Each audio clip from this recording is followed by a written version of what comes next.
Good morning, everyone. I am just doing attendance really fast, and then we're going to get started.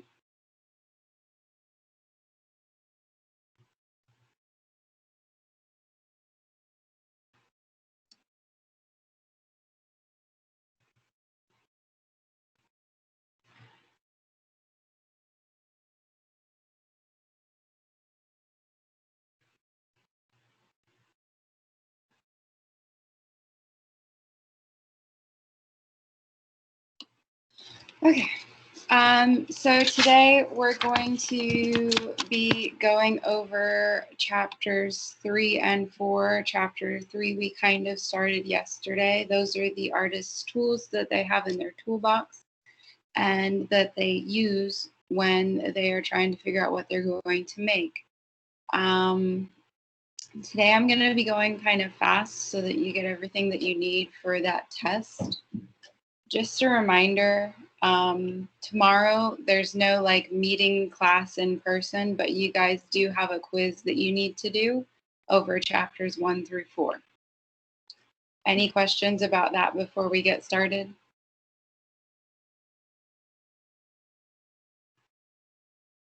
Okay.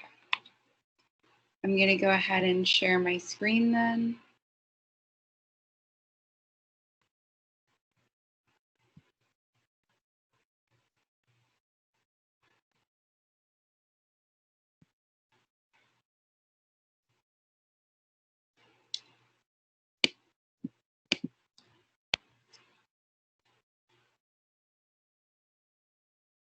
And like I said, we're going to be going a little fast today. I'm only going to be pulling a few images in each of these sections instead of going over all of them, just so that we can get a general gist about things.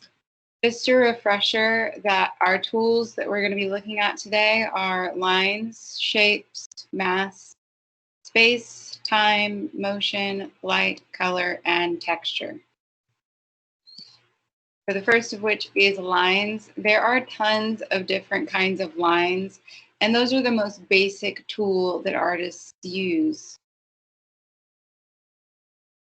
So right here you see lots of lines being created in Bismarck, North Dakota. The picture here, you see the lines of the poles as well as the lines of the shadows of the poles. So this is the use of lines in this particular photograph has helped make this a lot more engaging for the viewer and has helped to make this black and white photograph look very active to the viewer. Speaking of all of the kinds of lines that there are active, static, aggressive and passive, sensual and mechanical. Lines can help define boundaries and help imply volume and mass of objects, specifically in sculptures. So when we get to mass, that'll be a lot more evident. And it can also help depict light, shadow, patterns, and textures. So let's look at examples of all of these. By the way, here's all the different kinds of lines that you can use when you're creating art.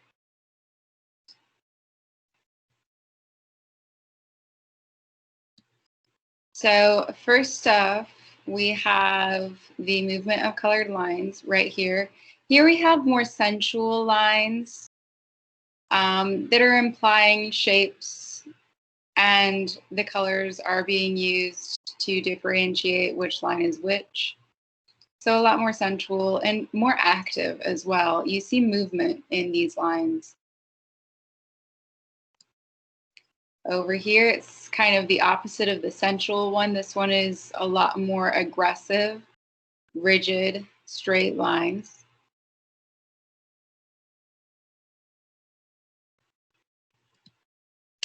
And over here, we have our example of using light with lines. This is quite an obvious example, however. So this is a sculptural piece by Anselm Rayleigh using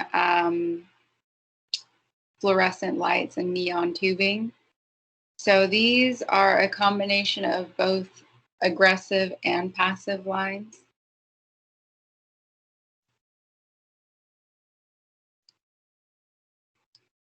And we are going to be looking at this particular image next. So this is made of yarn, painted yarn. So here we have kind of an implied line. We know that this is supposed to be rectangular shapes, however, these lines aren't completely finished.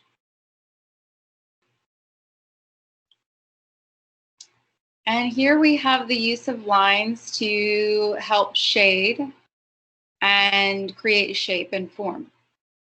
So every single one of those cat hairs on Kiki Smith's Ginzer are different lines. I'm going kind of fast through lines because I feel like we know what a line is, probably. Here we have the use of lines to help differentiate between different shapes. So we have the use of lines to help create this man's face, the use of lines to create the goat, the lines that help differentiate between the background and the foreground.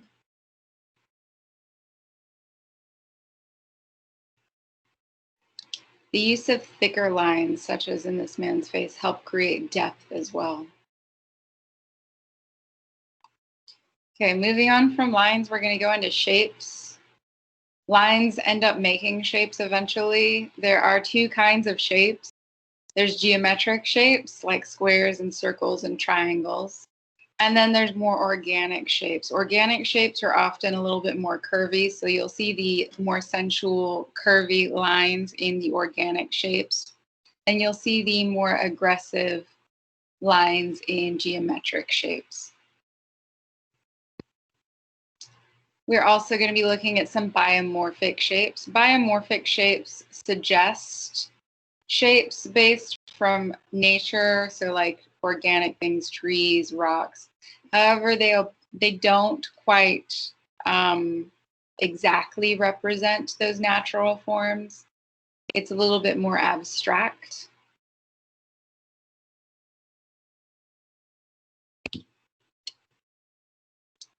So here we have our example of a positive and a negative shape. This is a little bit more of a geometric shape, just because we have our square being formed here with the use of some implied lines and the dark expanse of shapes on either side that help create the negative space and positive space. The negative space being what's in between, the positive being the dark.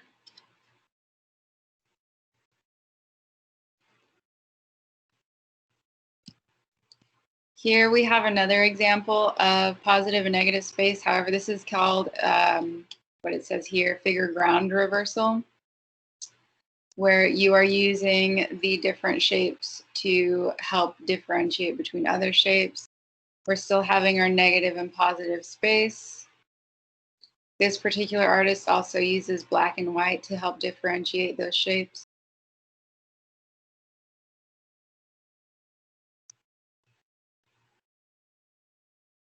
And here we have what we consider to be more organic or biomorphic shapes here. So not a recognizable object. We have curvier lines.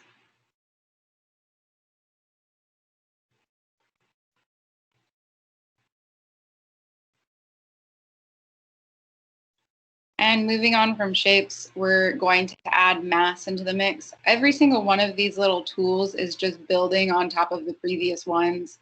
So you can't have mass without lines and shapes. You can't have shapes without lines. We're just slowly building on to those concepts. So like I said at the beginning, line is the most basic form, and now we're just adding to that. Mass helps to either give bulk to a material or take bulk away. Volume is what we're referring to when we're talking about the inside of something. So just like volume, when you're working in math and you're trying to find the mass or the volume of something, we're talking about what is inside of it. So a good example of volume would be the empty space inside of a room. Some rooms are given the trick of having a large amount of volume when you look at it, and some of them are having less volume, depending on the architectural features that the artist chose. But before we focus on volume, we're going to focus on mass. The easiest way to understand mass is to look at Botero and Giacometti. So this is Botero's The Horse. Clearly, his horse has a lot of mass. He has exaggerated the mass of a normal horse. If you like this is what Botero does. He does paintings and sculptures of images that have a lot of mass.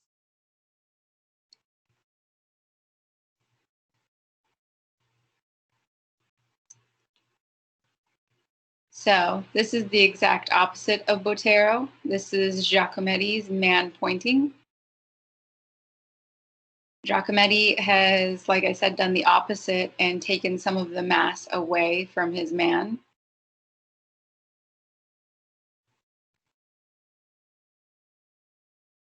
Of course, the use of lines and shapes also helps to create these. So we have more circular round shapes here.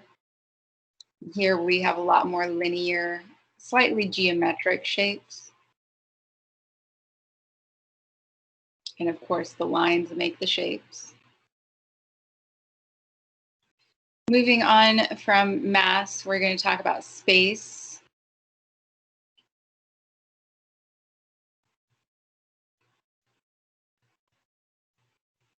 When we're talking about space, we're going to mostly be focusing on architecture, such as this one. So this kind of goes with the idea of volume that I was mentioning earlier. This particular room has a lot of volume inside of it, meaning it has a lot of space inside of it. The architect has decided to give very high ceilings in this particular terminal, creating the appearance of extra volume. The room itself is not any bigger as far as standing room, but because the artist chose to make it taller, it makes it seem a lot more open. Also adding windows along the sides here and along the ceilings to let light in allows for the appearance of more volume inside of that room. So more space inside of that room. And here we have another example of really good lines here, geometric shapes, and using those lines and shapes to create the appearance of an expanded space.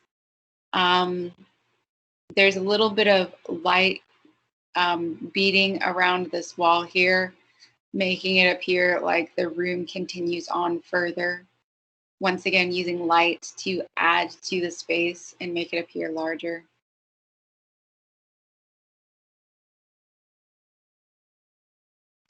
Here's a different kind of example of space versus the architectural examples that we just looked at. This is a 2D example of Egyptian hieroglyphs.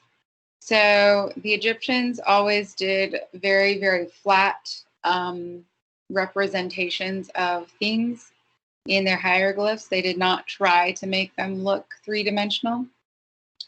So here we have the illusion of them separating or differentiating between spaces. You have a garden surrounding a pool. So the pool is part of a different space in the garden. And once again, that's because they use different lines and shapes to help do that. And of course, you can create differentiating between different, let me start over. You can help create depth and the illusion of space and images by overlapping and overlaying them. So if you had in this particular image D, in the foreground, you had a dog, and then right behind the dog, you had a person. And then the following circle, you had a tree, and then the circle in the back, you had a mountain.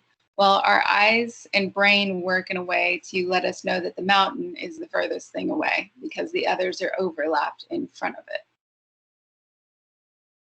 So that's the trick of using shapes and space to trick our brains into thinking a two-dimensional object actually isn't two-dimensional and it's three-dimensional.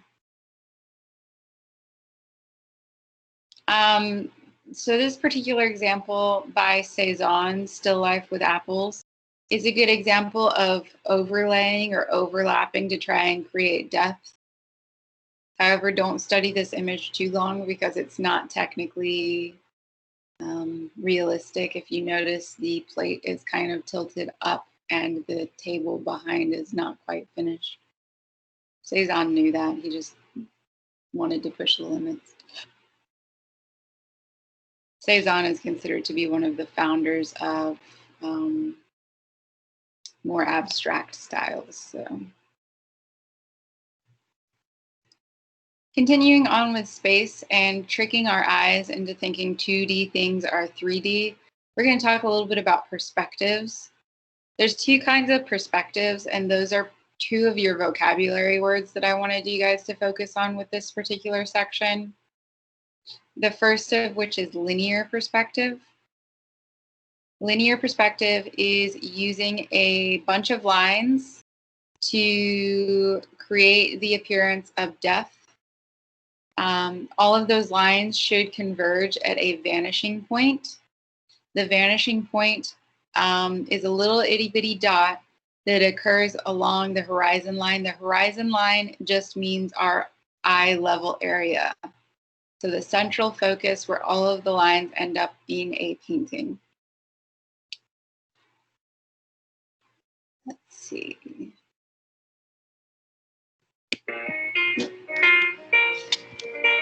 According to Filippo Brunelleschi's biographer, he stood just in... Can you guys see this video? Yes. Yeah, okay. Yeah. So this particular video is going to tell us about the invention of linear perspective. It was technically invented in the Renaissance era by a guy inside the main doors of the Cathedral of Florence when he conducted his first perspectival experiment. And that's where we're standing right now. We're very close to it. Brunelleschi's experiment demonstrated that linear perspective could produce an incredibly realistic illusion of three-dimensional space on a two-dimensional surface. So this notion that we can actually develop a system that would be relatively easy to follow, but highly accurate, that could translate the volumetric world that we move through time onto a frozen two-dimensional surface is really an extraordinary achievement. There's some discussion among scholars as to whether or not there was linear perspective in the ancient world, but if there was, it was lost. And linear perspective was created, at least for us, in the modern world, by Brunelleschi in the 15th century, around 1420.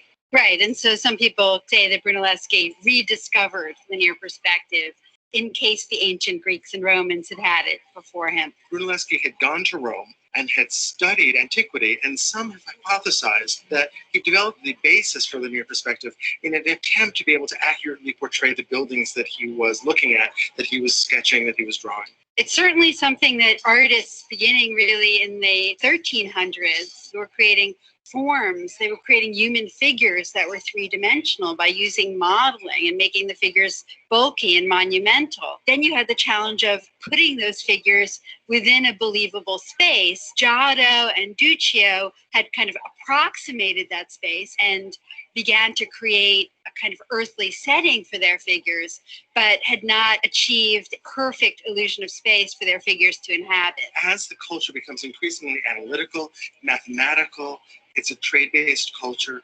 This is a culture that in some ways may have demanded of its artists a kind of precision, a kind of mathematical accuracy in its representation. And Brunelleschi delivers that. So what does he do? Brunelleschi creates a perspectively accurate image of the baptistry and its surround. Right. So Brunelleschi develops a system with just a few essential elements, and through these elements is able to construct accurate scientific one-point perspective.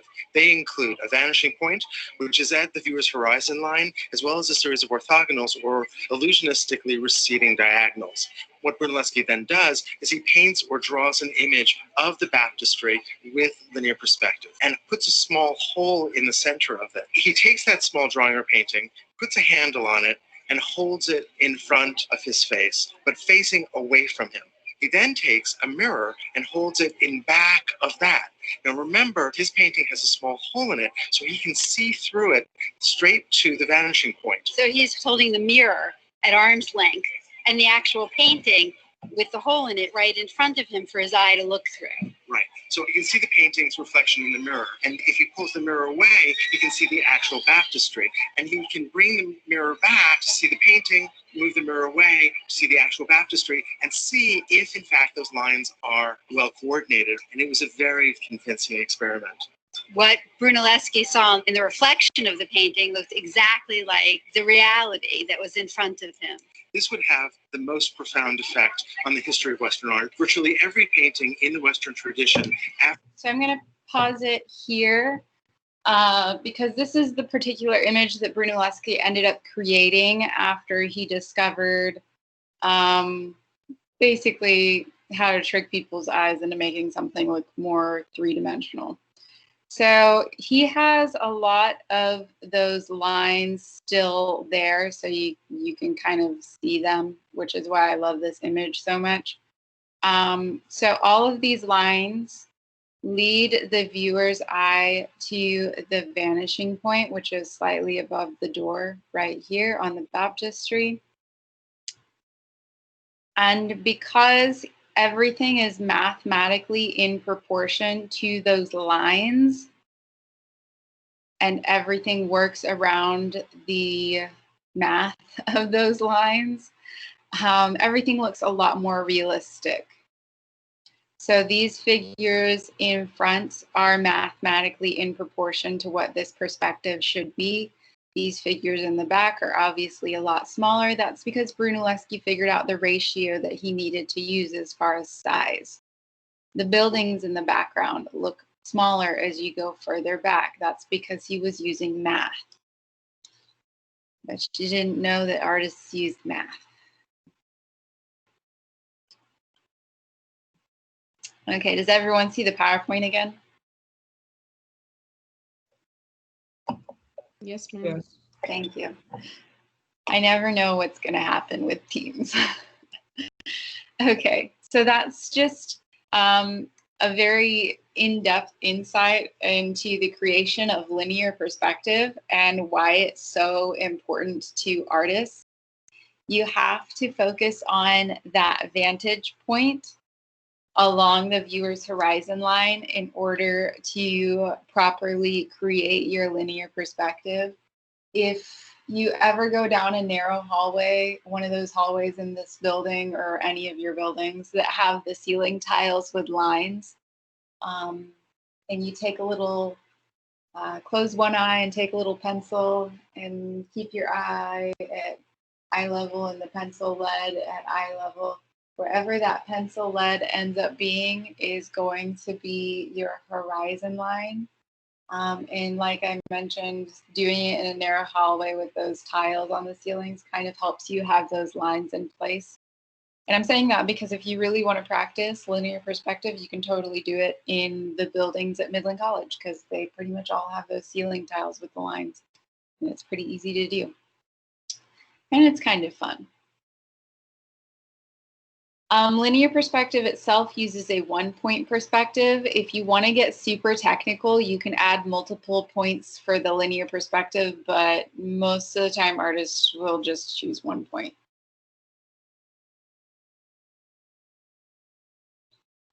So another example would be the vanishing point on this particular image right here is where all of the lines of those squares converge.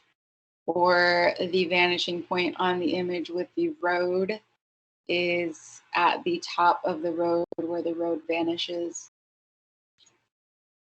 This one has 2 vanishing points, so that's why I said you can have more than one vanishing point.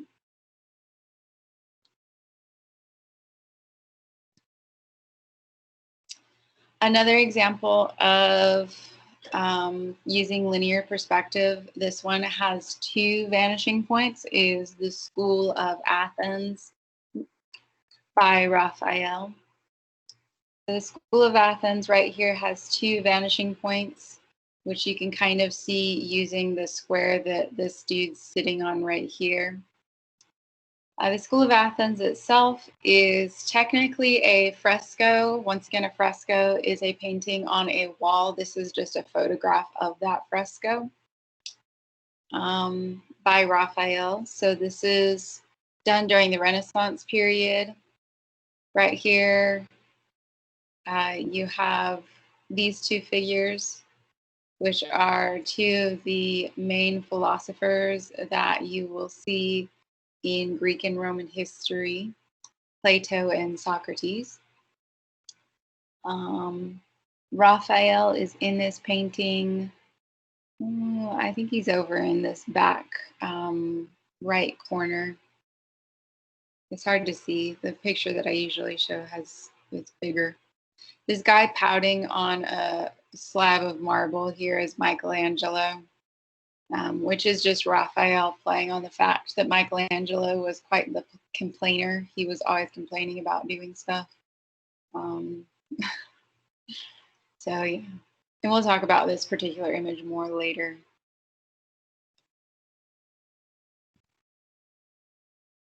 So yeah, here is just the image without people in it. Your main vanishing point is right along this horizon line here. All of these lines create the horizon line, which ends up right here. Moving on to another kind of perspective that helps create depth and the illusion of depth is atmospheric perspective. That's another one of your vocabulary terms that I was wanting you guys to focus on this time. Atmospheric perspective fools the viewer's eye into making something look 3-dimensional by creating a thick haze or fog in a background to make the things that are furthest back appear like super hazy and super far away. So pretend you're on like a foggy morning or a dewy morning. The things that are closest are really, really clear to you, but on foggy mornings, the things that are the furthest away are really hazy and hard to see. That's atmospheric perspective. Most of the time, we're only going to see this particular trick with landscape paintings, such as Asher B. Durand's landscape scene here. Asher B. Durand is an American artist. The American landscape artists loved to use atmospheric perspective. So here's another Durand. This one's Kindred Spirits.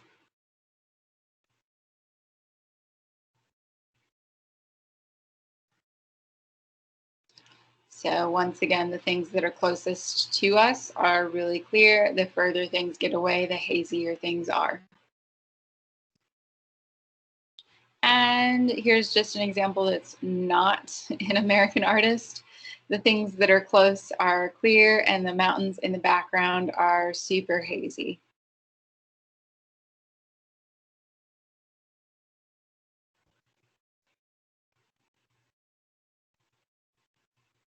Okay, so we're going to move on to time and motion now. Time is easiest to see the passage of in films because that's the way our brains work. We know that the end of the film is further away in time from the beginning of the film. However, time and motion are seen in sculptures and paintings and things like that as well. So the easiest example is the Aztec calendar. It's a calendar, so of course it shows the passage of time. This particular image here is an example of a painting showing the passage of time. So here we have the meeting of St. Anthony and St. Paul. So this is just the story of them meeting. And the further away in the story we go, so the story starts way back here at the beginning. They're starting their journey. They meet this man on the way. And then finally, the two saints meet each other here at the end of the story.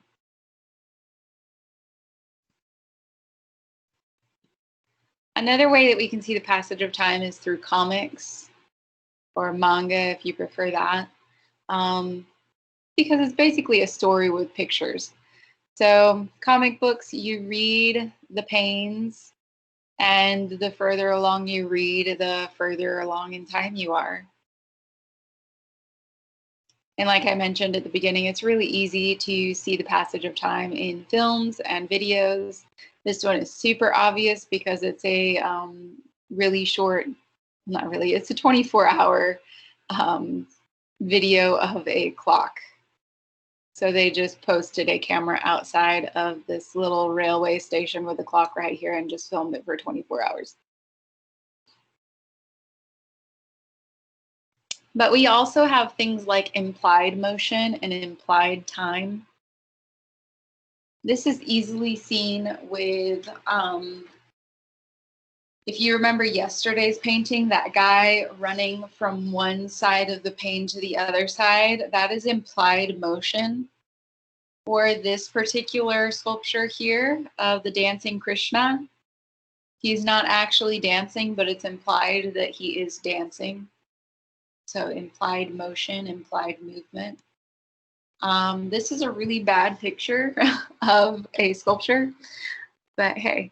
So the dynamisms of the human body, the footballer, this is super, super abstract, but his foot's here. And this is all about implied motion. So Baccioni was part of a artists group in Italy called the Futurists. And the Futurists were really obsessed with modern technology and movement, specifically the technology of planes, trains, and automobiles. And if you're catching on, all three of those inventions move quite quickly, and they were fascinated by that. So they created art that was all about movement and moving forward in time and celebrating those new technologies. This is Jenny Holzer's Untitled. This is also implied movement and passage of time. This is located in the Guggenheim Museum. I don't think it's there anymore. It was temporary. But this is just a strip of words that Jenny has put together. And we're going to look at another one of her creations in a second. But the words run around in a tape format throughout the gallery.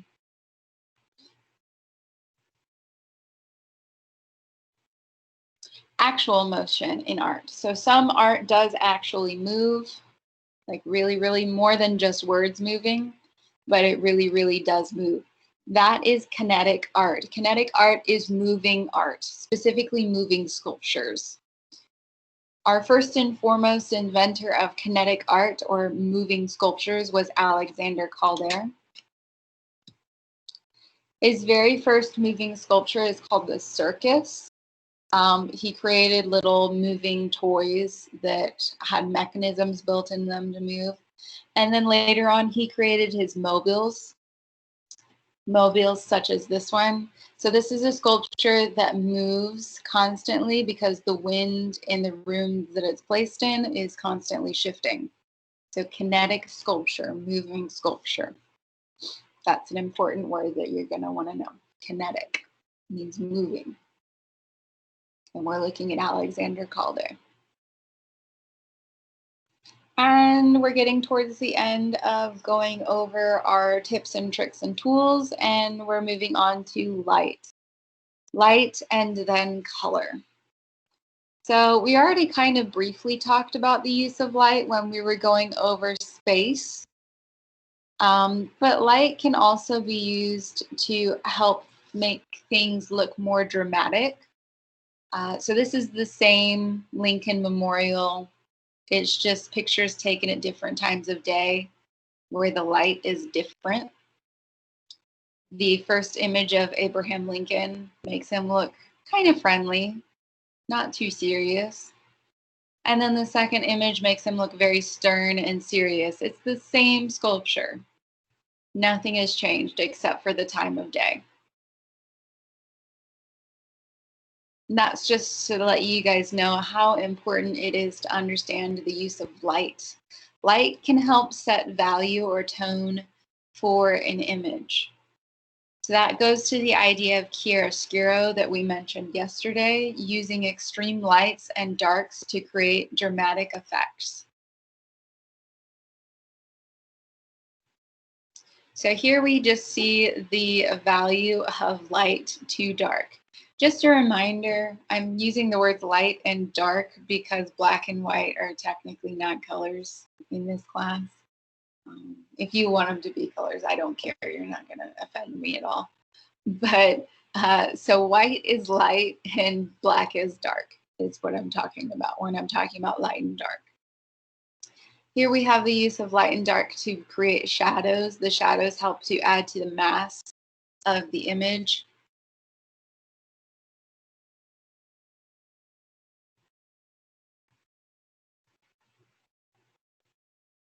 Here we have use of negative and positive images and shapes that were created using light and shadow.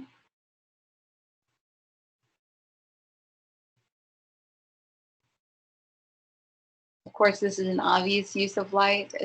So was the first image that we discussed in this class, or not the first one, but one of the earlier ones when we're talking about lines, using neon tubing of lights to create lines and to imply shapes.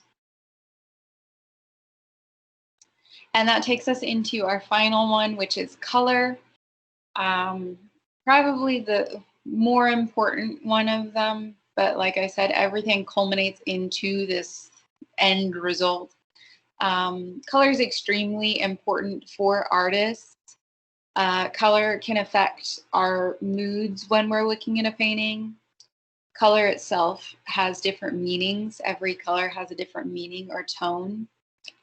The easiest way to remember all of the different colors on the color spectrum is Roy G. Biv. That is the rainbow colors, in case you're wondering. So how colors happen is that white light goes through and refracts into different colors is generally how the idea of color happens. Color is made from light, the reflection of light on a surface. And pigments are color. So it's a specific color. So if I refer to blue, I'm referring to the pigment of blue or the color of blue. Pigment's just a fancy artistic term. And I'm kind of going fast because this is not super important. If you remember it, that's great. If you don't, it's not going to be a big deal. An achromatic just means that it is pretty much lacking colors, meaning that it is a black and white and gray image. Hue is another word that I often use instead of pigment. So the hue of green means the color green.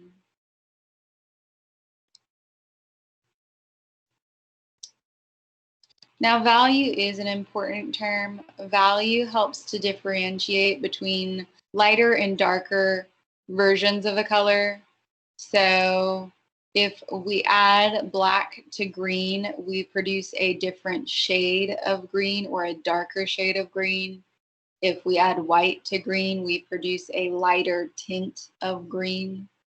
Those are just different values.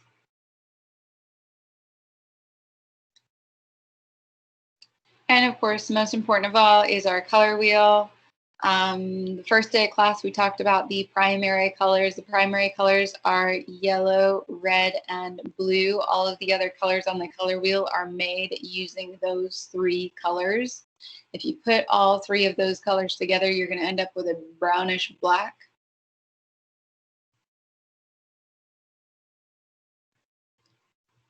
Just a refresher as well. Colors that are opposite on the color wheel are complementary colors, which means they go together really well. So blue and orange and green and red and purple and yellow are complementary colors. Colors that are right next to each other on the color wheel are analogous colors. Those colors also go very well together. So green and blue-green or green and yellow-green all go really well together because they're right next to each other. It's important to understand what goes well together so that you don't create something garish, unless that's what you're going for. Some artists do.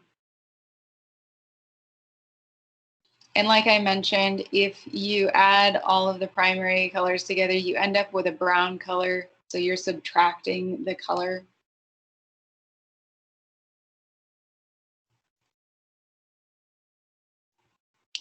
And a fun little trick, if you combine all the colors together in light form, you're going to end up with white in the center, but you don't need to know that.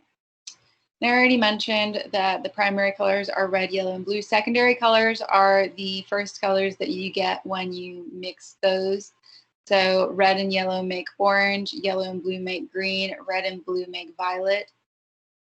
And then intermediate colors are the colors that happen when you add like slightly more red to orange or more yellow to orange. Then you'll end up with red orange or yellow orange. And of course, colors, like I mentioned, have different meanings or feelings. So colors have warm tones and there are also cool tones of colors. Cool toned colors will exist on your blue-green side of the color wheel. So if we go all the way back to our color wheel, the cool tone colors are going to be over on this half here. Your warm tone colors are over on this half with the reds and oranges and yellows. Cool tones will be your purple, blue, and green.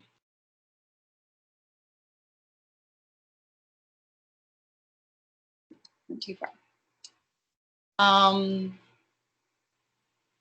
Yeah, and there's a whole lot of psychology between cool and warm tone colors. Some people prefer cool tone colors. Some people prefer warm tone colors. Warm tone colors usually reference things like happiness or passion, while cool tone colors a lot of times will represent sadness.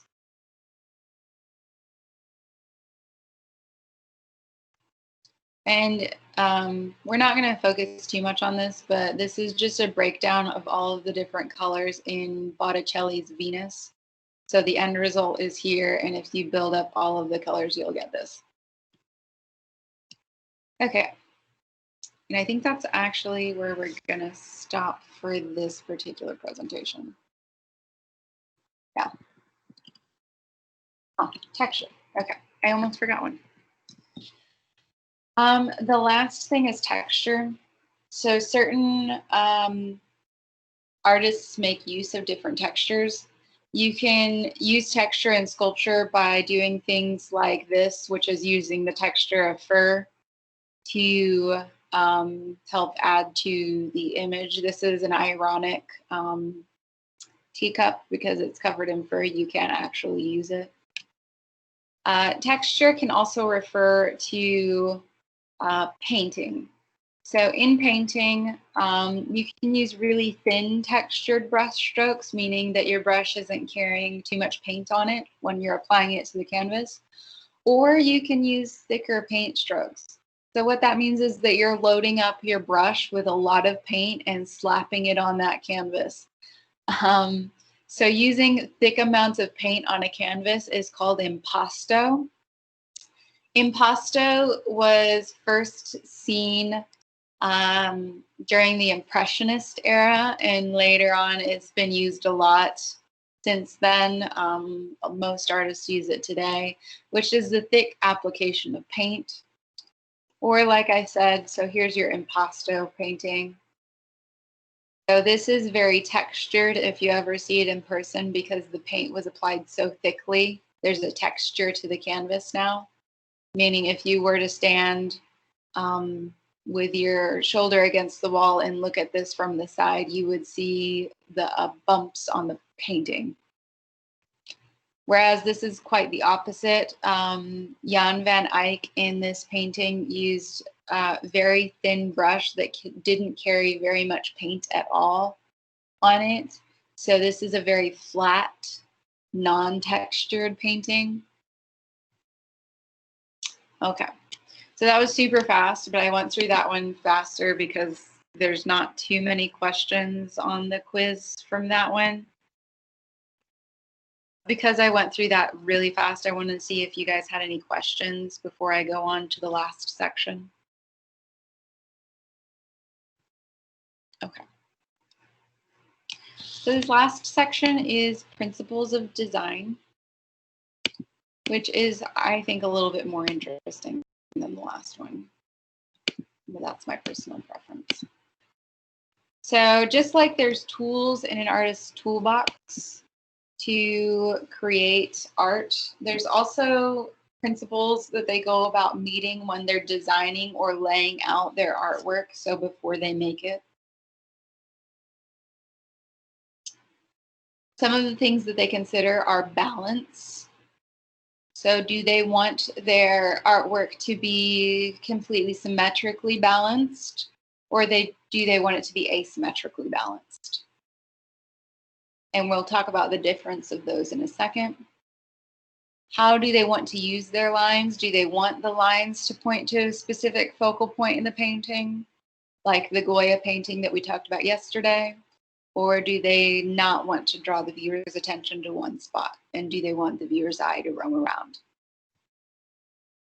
Do they want to have perfect scale in their painting or non-perfect scale? Do they want it to look unproportional? Okay.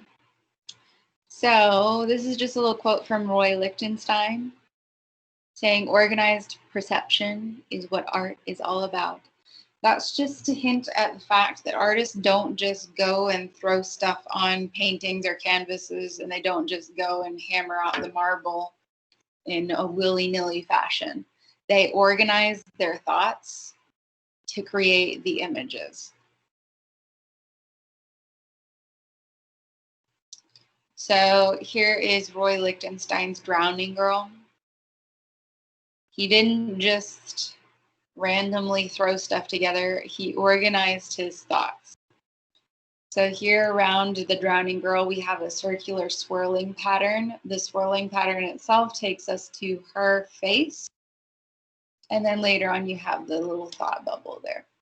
Roy Lichtenstein likes to play with comic strip panes and the idea of that. He was part of the pop art movement.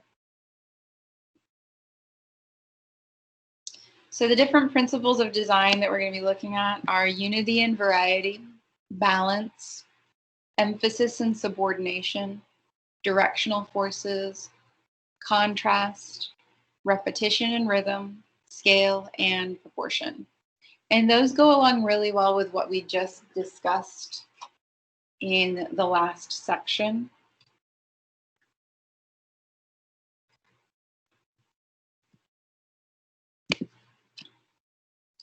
So here we have the use of lines to divide the picture plane.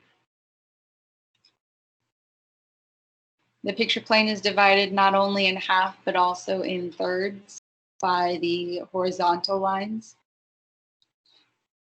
Charles Demuth has done this in order to try and create a little sense of symmetry and balance. However, this is not perfectly symmetrical. This is what we call asymmetry.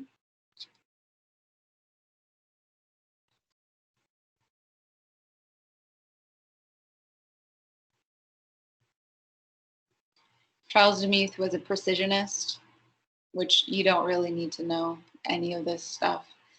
Precisionists were kind of similar to the futurists in the sense that they really were inspired by the new technologies that were coming out in the 1920s and 1930s. So the very first principle of design that we're going to be focusing on is unity and variety.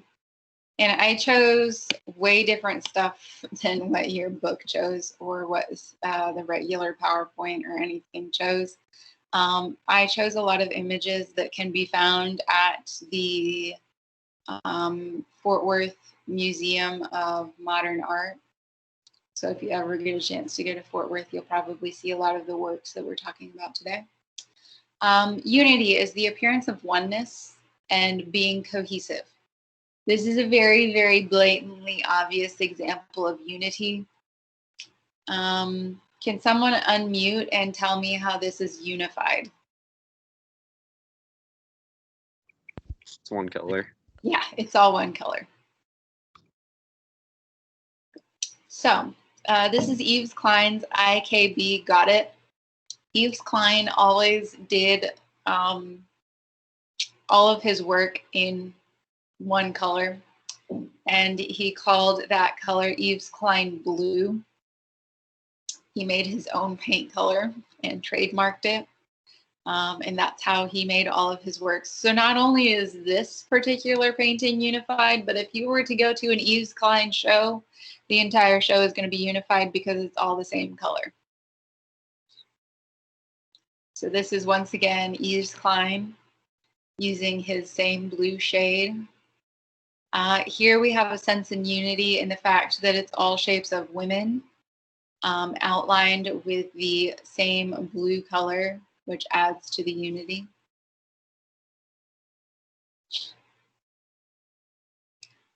So Yves Klein used to make these in front of an audience. People would pay to go and see him make them. They would hire an orchestra for it, and the orchestra would be playing in the background to inspire Yves Klein. And basically, he just directed the women to cover themselves in paint and then go push themselves against canvas, and then he would outline them. So yeah, if you're interested in watching that happen, there are a bunch of YouTube videos on it. Here's another example of unity, and this is a really great example of symmetry as well, because these are extremely balanced and symmetrical images here that we have. So this is Bernd and Hilla Becker's Water Tower series. Every image in this series is the exact same size. They are all black and white images, and they are all images of water towers. The water towers are always in the very center of the picture. So can someone unmute and tell me how that is unity?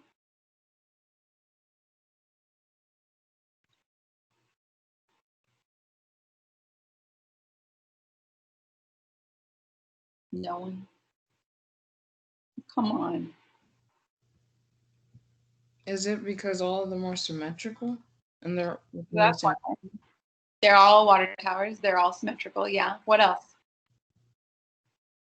they're all in black and white? They're all black and white. Yep. What else?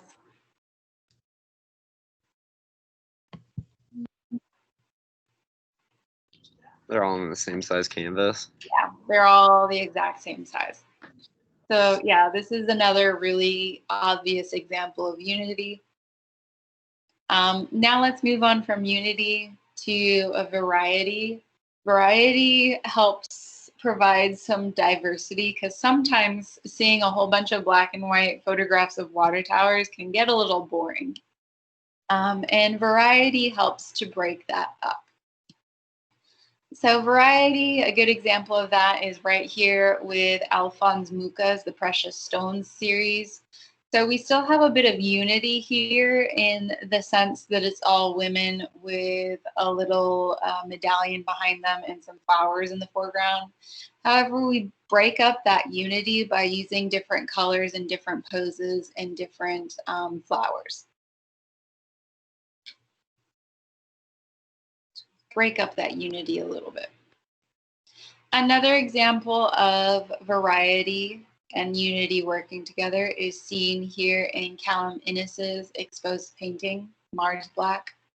So this is a achromatic painting.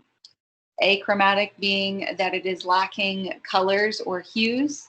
It is all black, white, and gray. We have unity in the sense that it is all black, white, and gray. However, we have variety in the fact that the sections are all different sizes and different tones of black, white, and gray. And of course, here's another example of variety. Yes, they are all geometric shapes. Yes, they are all one solid color. However, we have some variety in the fact that they're different geometric shapes and they're different colors. And once again, every single one of these images that we're looking at can be found in the, well, not that one somewhere else, in the Fort Worth Museum of Modern Art, including this one. So here is going away from unity and variety. This is just complete disorder, often seen in abstract art. So the brush strokes will be very casually applied, no rhyme or reason to it really, in a complete sense of disorder.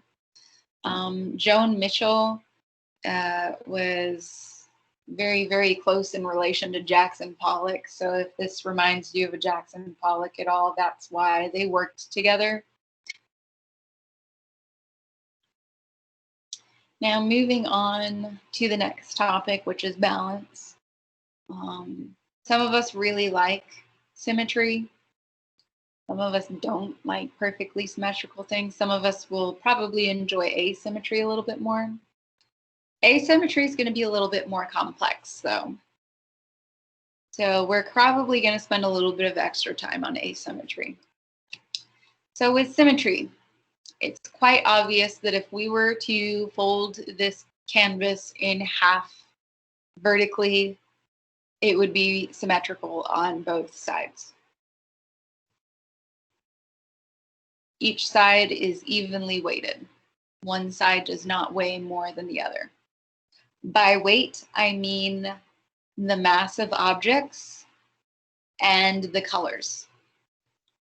So if we think back to the horse from the last section, that really fat horse, it had a lot of mass. If we were to put an object on the right side of this painting, that would make the right side of that painting have more mass, meaning then it would no longer be symmetrical. Colors also have different masses. We wouldn't be able to fold this canvas in half horizontally and have it be symmetrical because the white panel on the bottom has less mass than the white and red mixed panel on the top. Colors have different masses. So red weighs more than white. Black weighs more than white, which is extremely complex to understand, but I'm covering it now before we get to asymmetry because it gets harder there. So here's another perfectly symmetrical object. This is a near and dear sculpture to my heart. If we were to saw the ladder for Booker T. Washington in half, it would be perfectly symmetrical because that's kind of how ladders work. No, this is not a usable ladder, and no, it's not actually that long. It's just the artist used a vanishing point and linear perspective to make things look like they vanish and like it goes on forever. This is actually a sculpture. And I think it's only about 10 feet tall. Yeah. Another example of symmetry is seen here with the crushed objects by Cornelia Parker. So these are just silver plated objects that have been crushed by an industrial press, and they're now attached to the floor permanently at the museum. If we were to cut these objects in half, they would be symmetrical on each side. Now we're getting to asymmetry, which, like I mentioned, is a lot more complex. Different colors have different weights. I said that 3 times already. but inevitably someone always argues with me about it. So with asymmetry with this one, we are going in a diagonal sense with this particular painting. So the bottom diagonal has red, it has the majority of the scene occurring in it, but it has a lot of white in it. I just mentioned earlier that white doesn't have weight. We do have some red and some blue, but a majority of white. Whereas the top corner of the section is basically solid blue with a little stamp on the top. Blue weighs more than red.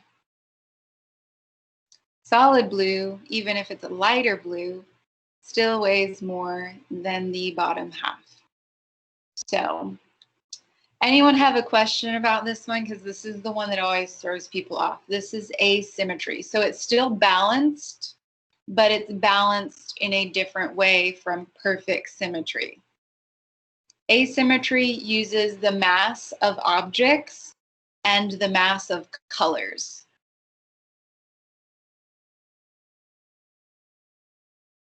Questions about this one? So since asymmetry uses a mass of objects and colors, does symmetry do that too? Symmetry is just completely dividing something in half, and it's going to be exactly the same on each side. Okay. Yeah. Asymmetry is more complex in the fact that the artist has to understand colors. Certain colors recede in space, and certain colors come forward. Colors that recede in space have more mass than colors that come forward. The colors that tend to recede are your cool tones as well as black, while as your colors that come forward and have less mass are your warm tones and white. So this particular bottom half of the, well, not half, but bottom triangular section of this painting comes forward, and the top part goes back. Because all of this stuff is happening in this bottom triangle, the mass matches the mass of the top triangle, creating a sense of balance. Here's another one that is asymmetry. I mentioned that black has a lot of weight or mass, while as the solid yellow also has its own amount of mass. So asymmetry is a lot more complex to understand than symmetry. Symmetry is really obvious. Like, it's obvious that these are all symmetrical, especially this one. Asymmetry is harder. You have to really analyze the paintings and sculptures, and you have to understand color theory to grasp how that works. But this is another example of asymmetrical balance.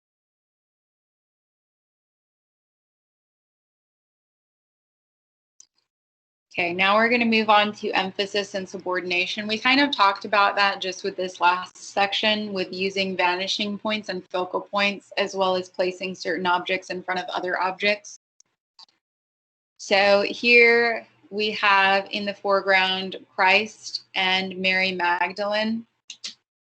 Obviously, emphasis is put on these two figures because they're in the foreground versus these guys that are in the background. That is because they're placed in front of them. So emphasis is on them, subordination is on the three figures in the background. Were there any questions about emphasis and subordination? It's basically just putting one thing in front of the other thing.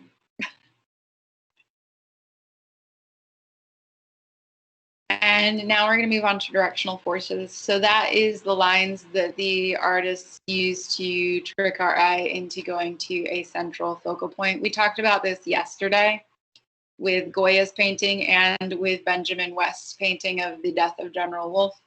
Today we see Eugene Delacroix using it in Liberty Leading the People. So if we notice all of the lines, so this kid's shoulder up to his arm leads to liberty. This guy's gun leads to liberty.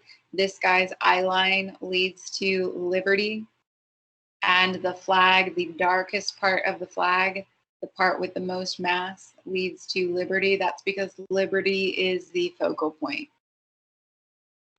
So all of the lines are pointing to liberty. Even this guy's unclothed bottom is leading to liberty. The guy in the background is looking at liberty, making the implied line that leads to him or her. Here's another example of leading someone's eyes. This one's harder though, because it's not exactly like right smack dab in the center. Who can unmute and tell me which guy in this image is the focal point?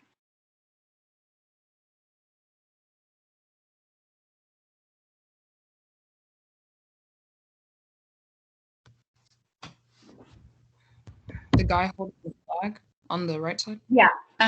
Yeah. He is the one that everyone's eyes are leading to. So every single line in this painting goes up to him and to that flag. That flag is an SOS flag. So these guys were on an abandoned ship back in 1819. This is a real story too. So a ship called the Medusa had crashed and shipwrecked during a storm, and Gericault, the artist, read about it in a newspaper, and he decided to make a painting about it. Almost everyone ended up dying due to no one finding them. But this guy here is desperately waving the SOS flag to try and catch the attention of a ship that's really, really, really small in the distance on the horizon line. The little itty bitty dot. But yeah, every line leads to that flag and the guy holding it.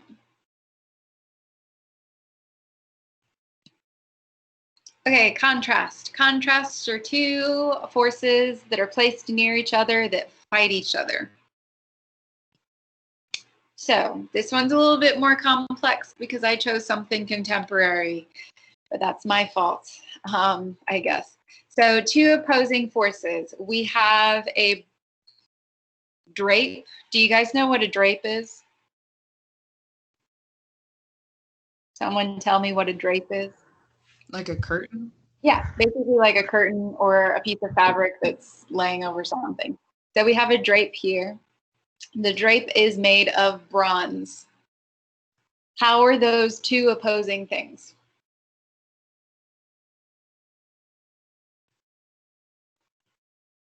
What are drapes usually made of, guys? Drapes are usually soft, but bronze is hard because it's metal. Exactly, yes. So that's our contrast. Awesome. Thank you. It seemed complex at the beginning, and now you're realizing that it's not complex at all. So contrast can be seen in sculptures. It can also be seen in paintings and architecture as well. So another example of contrast you can see in the background, you see an entire wall of light next to an entire wall of concrete. Concrete is very solid and closed off, while light is very much the opposite. Repetition and rhythm is what we're moving on to next. Repetition and rhythm is funner than some of the other things that we've talked about. I mentioned earlier that we'd see another Jenny Holzer installation work. The last one we looked at was the one at the Guggenheim, which was wrapping around the museum. This one is once again located at the Fort Worth Museum of Modern Art. And here we have another line of words. So this particular, it's called a ticker tape. Ticker tape is what you also see at the bottom of the channel when the news is running. But ticker tape says important messages on repeat over and over and over again. So this particular sentence, which you can Google what the sentence is, it's pretty depressing, so I'm not going to read it. But yeah, it just repeats over and over and over. But not only is it repeating over and over in the ticker tape, but it's also 1, 2, 3, 4, 5, 6, 7, 8, 9, 10 lines of the same sentence. So you have double repetition there. 10 lines of the same sentence constantly repeating itself. Another example of repetition and rhythm is Donald Judd, his Untitled. All of his works are untitled, though, because he never titled them. But that was his personal choice. Donald Judd is a minimalist artist, meaning that he pretty much just makes cubes and boxes. So everything in here is the exact same color of plexiglass, which is blue, surrounded by the exact same dimensions of steel, all in the same format. Repetition and rhythm can be seen in more than just identical objects, though. Repetition and rhythm can also be seen in things like scrolls, comics, things like that. So an example of repetition and rhythm being used in scrolls is in this little story about the contrast between the rabbit and the frog. So with a scroll, you start the story on the right side of the scroll and slowly you unroll to the left side. And you read it in the format of images. So you will see a repetition of the same characters over and over as you read the story. An easier way to think of that is like with a comic book or a comic strip. You see the same characters over and over again. So a repeating of the same characters in order to continue on with that story.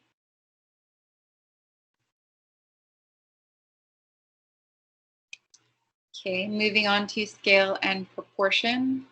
The size of things in relation to other things is what scale and proportion are. Sometimes artists are really, really good with scale and proportion, like earlier with the linear perspective stuff that we were looking at. Other artists are not so concerned with scale and proportion. This is Giotto's Madonna. So here Madonna is extremely large, or Mary. Christ is also extremely large, while the saints and the angels surrounding them are clearly not in proportion. That is because Giotto wanted to somehow make Mary look like a more, well, Mary and Christ look like a more important figure in comparison to the saints, and he didn't know how else to do that other than to make her look a lot bigger. This is the fun one. This is Parmigianino's the Madonna with the long neck. The Madonna with the long neck totally throws away any sense of scale and proportion, but there's a whole lot of scale and proportion going on in here. I think that's the last one. Yeah, so let's watch this video since we got some time, because this is a fun piece of art.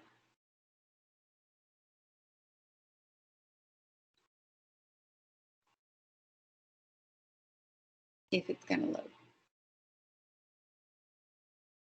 Okay.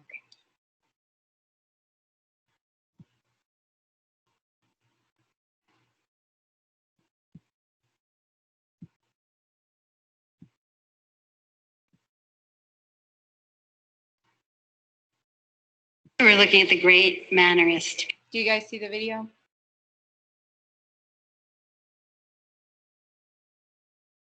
Yes. Okay. Painting by Parmigianino called The Madonna with the Long Neck. It's a fun painting. And it's a tall painting. It's big It's painting. big, and Madonna is big. And she's big in funny places too. If you look at her head is really tiny.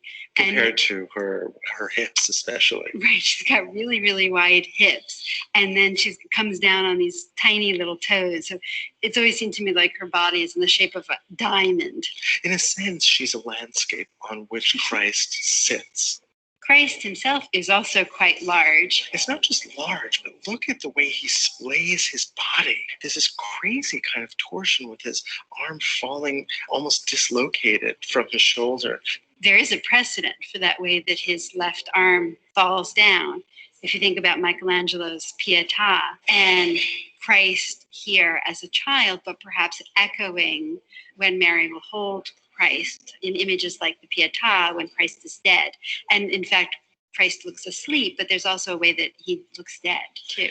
So that reference actually, in some ways, explains the mass of her lap, because in that sculpture, Mary is quite substantial in order to be able to support the dead body of her son. It's so clear when we're looking at this that we're not in the High Renaissance anymore. So what happened? Yeah, mannerism happened. It's almost like the artists of the High Renaissance had done everything that could be done. They had perfected the naturalism that they had sought after since the time of Giotto. So all of the illusionism that was at the service of the High Renaissance is here being used to distort and to transform the body. It's not so much an ugly deformation as a kind of deformation that accentuates a kind of extreme elegance. Exactly. It takes that ideal beauty and elegance that was in the High Renaissance, that was there, and exaggerates it. And one way of thinking about mannerism is to think about it as art taken from art instead of art from nature. You know, we think about the Renaissance as being based on observation of nature and the natural world. But when you look at this, you think back to works of art like Michelangelo's Giuliano de' Medici and that long neck, or back to the Pietà. That makes a lot of sense, the idea that this is art that is self-referential, that is referring to its own traditions. The respect for human anatomy and portraying that naturalistically, that's not important to manners. In fact, I think there's a letter from one mannerist artist to another mannerist artist where he says something like, take a left hand and put it on a right arm. It's like there's a willful complicating of the body. And setting up relationships between forms that are absurd. Look at the relationship between the vase that's being held by the angel in relationship to her thigh.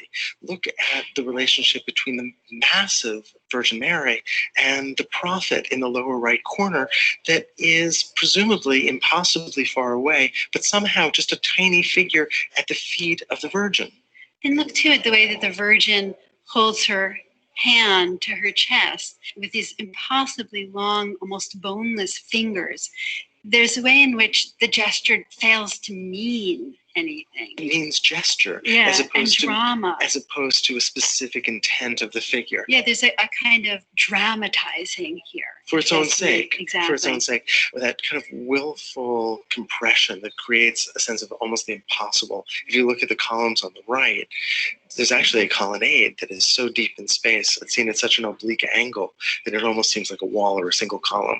But if you look closely at the base, you can see the alternating light and shadow that passes between those columns. But there is ambiguity, and that's in large part because that part of the painting is not finished.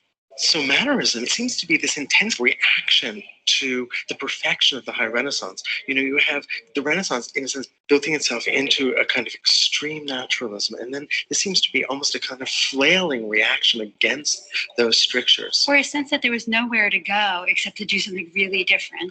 Now, all of these ideas were very much a part of a culture of the court, and I think it's important to recognize that there was a very specific, very learned audience for these kinds of paintings. And so these were not paintings that were made for the artist's own wild interest. This was considered a kind of high intellectual, almost game. Okay, and that is the last image for us today. Fun scale and proportion there. As in no scale and proportion, really. So, once again, we are not meeting tomorrow. You guys are going to be taking your quiz, which is technically already open. So if you want to take it, you can. But that's how I'm going to be counting for my early college people's attendance, is whether or not you do that quiz. That's going to be your attendance tomorrow. Okay? Are there any questions on how to access the quiz?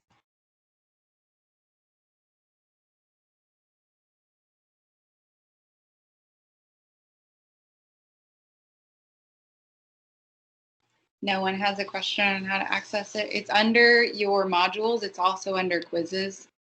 You're doing chapters 1 through 4. You can use your book and your notes. I won't know if you do anyways. I'm going to have this recording posted on that YouTube channel that I started yesterday. All of the other chapter recordings are also on that YouTube channel. So feel free to check those out if you need a refresher. Are there any questions? We have about 10 minutes left. Or not. Maybe it's time. Is it time already? I think it's time already.